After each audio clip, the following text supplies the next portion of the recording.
Okay, so this is a good time to address this railing issue that I came up against, or what I did. Um, okay, so as you know, these are the railings for the barge slip and approach that I built, right? But I made a mistake, and it's a good thing I caught it halfway without mounting these, like the top rail on the stanchions, because that would have been painful.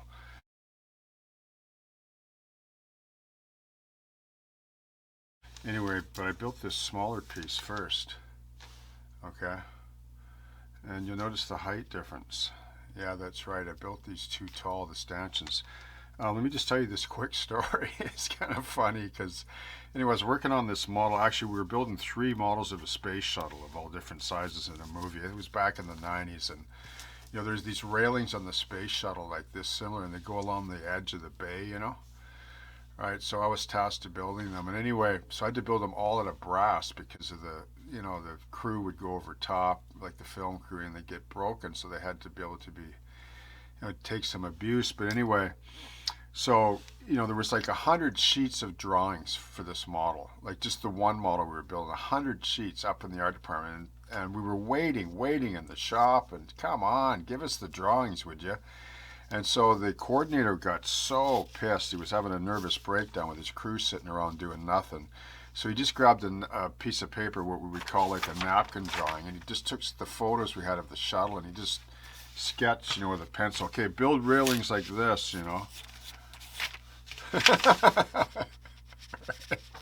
So I just built up a jig, and I built the railings. Of course, by the time you get the drawings, the railings are built. And the railings were just a little bit too tall. But anyway, nobody noticed. And furthermore, when they took the model to the sound stage, they tore the railings off because they were in the way of the camera and threw them aside. It was like, oh my goodness. Anyway, so I'm not going to tear these off and throw them aside, but I'll show you what I did. When I cut these stanchions, I cut them too long, right? Like these railings here, I'll show you a photo. Like these railings, like this stanchion here, that's not it. That's the lamp standard. Here, let me give you this one here. Okay, so you see these stanchions here? Like these are, I would say top like 3 feet. There's no way these are higher than 3 feet. I've been right here by the fence, and these are really low. Like they come up to the person's hip almost, or just maybe above, maybe the waistline. The standards are all over the place. Like I was figuring, I'll build them 42 inches, right? 4 feet. So that's what I did is I cut, these stanchions like 4 feet, right? Okay. These, I cut them at 4 feet. But then I mounted them on this beam, which sits on top of the deck, right? So that's another foot. So now I got this 5-foot pole or stanchion. I put it on the model. I go, oh no, this doesn't look right. Like what's wrong with this picture? And of course, it's not the photo that's wrong. The photo doesn't lie, but it's interpreting the photo. And so these planks right here are like 4 by 10 or 12. Here's a closer look. See, 4 by 10s, nominal probably. And then here's the stanchion. So if you take this plank and you double it to right here, so what's that? That's 2 feet, and then down to the top of this beam, it's another half a foot. So 2.5, like 3 feet tops are these stanchions, right? So these were way too tall. It'd be good for O scale maybe, but anyway, so furthermore, you know what I did? I added these little plates on the top of the stanchions. Why I did that, I do not know. I added a detail that's not even on the prototype. I looked at there, I thought I saw it there, but that's just the webbing of the H-column. So what I need to do to repair this is I basically, here I'll show you, is I was panicking last night, is I just nip off this plate that I put on that's unnecessary anyway. And then I cut this little spacer from a tube, evergreen tube, and I just slide it over top like this. Just make sure it sits on top of that plate and it's flush. and then I'll just come in here like so and nip it off and do them all like that, right? Okay, I'll just cut these with a knife on the bench, but so they go quick, and then slide that spacer tube over top. Remember how I showed you that before? It's a quick, accurate way to trim things off accurately.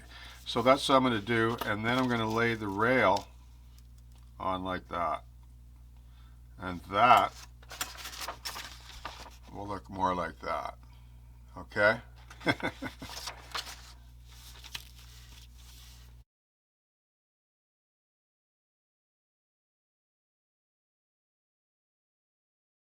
So I'm going to use number 281 H-Column. Okay, that's as close as I can get to the scale of it. Now, here's the problem.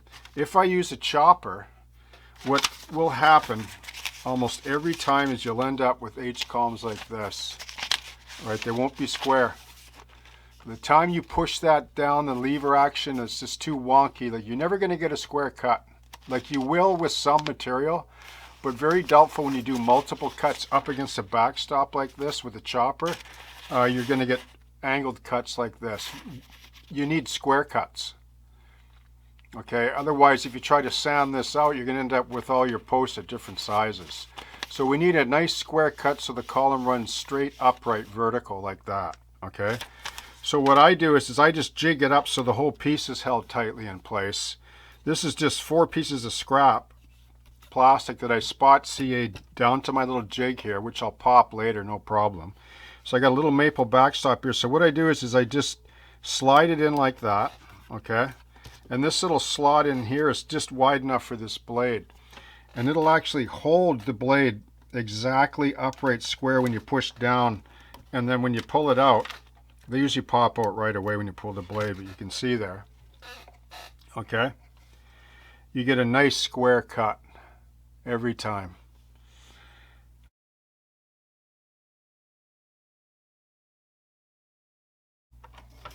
Okay, so now it's time to glue the upright posts, the H-column posts, onto the stanchion plates which are mounted on this beam, okay? Now, you can do this 101 different ways. It's up to you how, whatever you feel comfortable with. I'm not going to build a jig up, even though I'm going to do multiple parts. I'm going to do 6 rails, right? Is it 6? 5, 6? So I'm just going to do each one individually, just move along, it'll go quick, and I have a pretty confident eye to just freehand it on since the posts are fairly square. So I have a bunch here. Okay, so what I've also done is, before I start gluing these up, is I've taken a piece of parchment paper and I just cut a strip and I pin it here, okay, and I pin it here, all right? So if the glue or the solvent in this case seeps underneath, when I put a little bead on there, it's going to seep underneath. It won't glue the actual beam to the wood. I mean, you can usually pop it with just a chisel blade or whatever, but I don't want to go through that with this piece because there's delicate parts. So I'm more concerned about getting a really good weld, and then this parchment paper will just pop and leave a nice smooth finish underneath here, okay? Now, before I do that, I want to make sure that I prep the stanchion plates with just a couple of rubs from my sanding stick, okay? Just to add a little tooth to the plate. It actually ups the game with the adhesion integrity if you do that, okay? By quite a bit. So that's what I've done. And so now I'm going to take my posts like this. I'm going to hold this square tight against this backstop, okay? And I'll show you how I can check square. Okay. So I'm going to take this solvent and I'm going to put a nice little bead on there. I'm not going to worry if it gets onto the parchment paper. Sometimes you got to take a stab twice. It helps just to soften up the plastic a bit. So what I'm going to do is I'm just going to place that up like this. I'm going to push. This is the beauty, because if you can soften that a bit and push this in, you get a really nice weld. So if I want to check square, I can use the end of this rule and I can do it like that, see? Just eyeball it in, because if you want to tweak it later, you can with the rail when we mount the rail.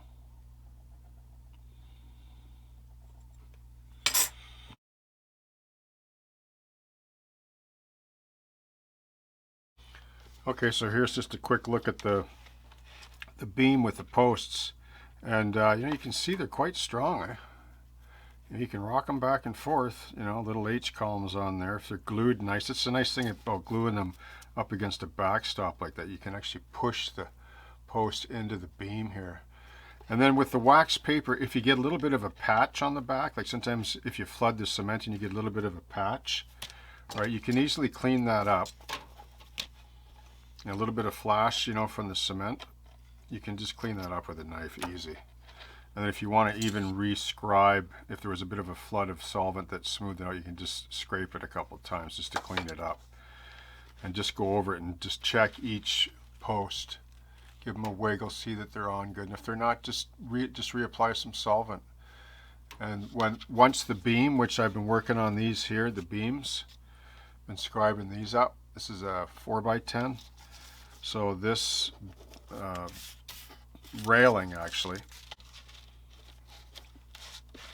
Oh, there's one. There's a bad one there, see? I'll have to reattach that one. So the railing will go on like this, see?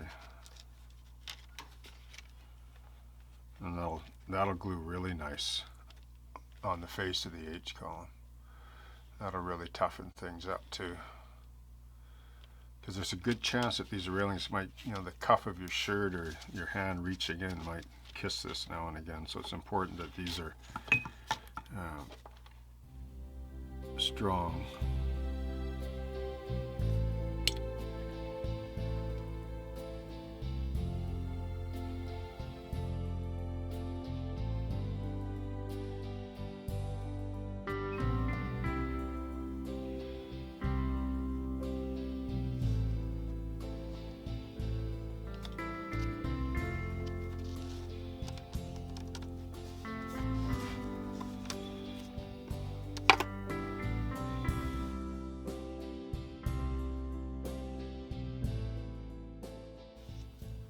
Okay, so I'm going to make these little braces between the plank sections. These planks are 20 feet in length. So on the prototype, there's little metal braces that go across them, sort of in between each stanchion or pole. So I thought that would be a nice detail to add, and I'm using 15 by 60. I could use 10 by 60, but I find a little bit thicker. That makes it pop a bit more. When you paint it, it'll show better. So what I'm going to do is I just measured these little gaps at 3/16 each apart, okay? Just with a ruler. Just made a pencil mark, so that'll be the cut lines for the little brackets. And then I'm just going to take this little pin, and I'm just going to pop in just a rivet hole or bolt head hole on each side of the line.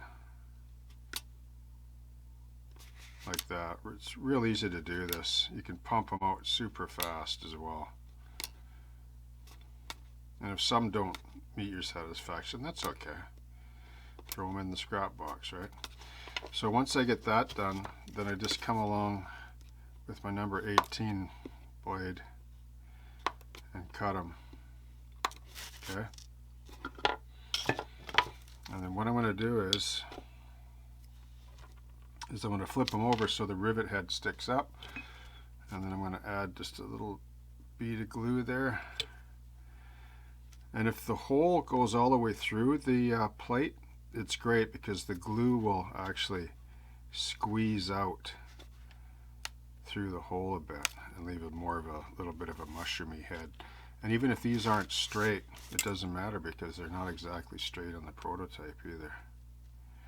As stuff moves, the wood moves and contracts back and forth. So that's a nice little touch for these rails that would be otherwise, featureless if you were just to leave them plain.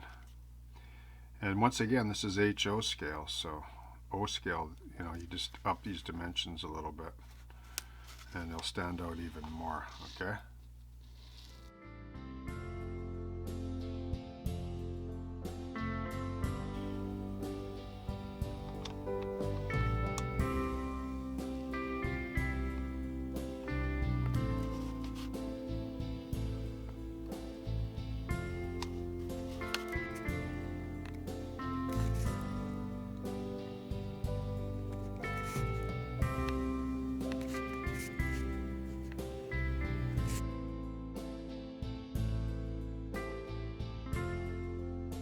Okay, so you can see I have the railing section here. I'll show you how I'm going to apply this.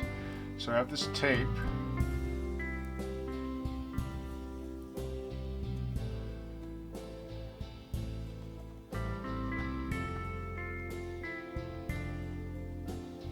That's how it goes. So I left this unpainted because I want to put a nice bead. I'm going to be very careful here. I'll probably mask this up. I don't want to get any glue. And I can touch it up later with an airbrush, but like the side of the beam work here, but I want a nice connection. So when I paint these, I'll just mask with some strip tape the bottom of this, and then I'll get a nice bond integrity here along the railing, and then these will already be painted. And then if I need to touch up anything, I can just do with a little bit of a pin wash with some oil paint or even with the airbrush. So I'll get a nice solid bond there, because these are going to get bumped for sure, guaranteed.